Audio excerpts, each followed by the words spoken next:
Salut à tous, c'est encore moi, Patrick Duval. Je vous rappelle que sur ma chaîne, je parle de tout ce qu'on peut faire soi-même. Abonnez-vous si vous aimez bricoler, il y aura plein de choses intéressantes. Et maintenant, passons directement au sujet de cette vidéo. L'électricité gratuite est le rêve de beaucoup de gens.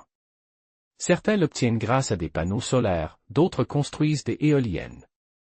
Par conséquent, les premiers n'ont de l'électricité que les jours ensoleillés et les seconds les jours de grand vent. Les cours d'eau constituent une source d'énergie stable et plus permanente. S'il y en a un près de votre terrain, vous pouvez y construire une mini-centrale hydroélectrique. Matériel, transformateur de micro-ondes, 4 pièces tôle d'acier 2 mm, 6 à 10 mm, roulement, 2 pièces, arbre sous les roulements. Volant d'inertie, vieux vélo, tuyau profil, aimant du moteur de vélo électrique, 16 pièces. Processus de fabrication et d'installation du générateur. Pour la fabrication du générateur, il est nécessaire de préparer 4 transformateurs retire des micro-ondes. Il faut déconnecter les plaques soudées de leur noyau. Il suffit de couper la soudure à l'aide d'un bolgar et de les détacher.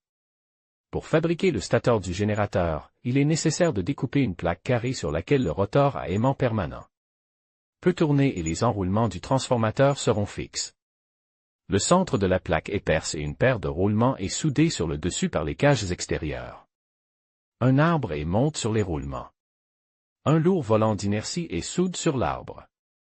Il peut s'agir d'un noyau de rotor d'un moteur électrique ou de quelque chose de similaire. Ensuite, il faut découper le chariot du cadre de la bicyclette ainsi que la cartouche. Le pignon d'entraînement doit rester sur le chariot. Il faut également retirer du vélo le pignon arrière avec un cliquet et la chaîne. Cette dernière est soudée sur le rotor. Il faut maintenant souder les transformateurs sur la semelle avec l'arbre, mais en laissant un espace entre eux et le rotor pour les aimants. Les transformateurs sont soudés latéralement, tournent vers l'induit du code de la plaque précédemment enlevée. Il faut maintenant installer 16 aimants sur le rotor. Ils sont placés par 4 pièces à la fois. Il est important d'alterner la polarité entre les groupes. Le rotor avec les aimants est installé sur les roulements. Il faut ensuite souder une tige d'un tube profil à l'un des transformateurs. Ensuite, un chariot est soudé à l'autre extrémité de la tige et une chaîne est tendue entre les pignons. Les pales sont soudées à partir d'un tube profil et d'une fine tôle d'acier. Le tube est soudé à l'arbre du chariot. Il reste maintenant à connecter les transformateurs comme indique sur le schéma.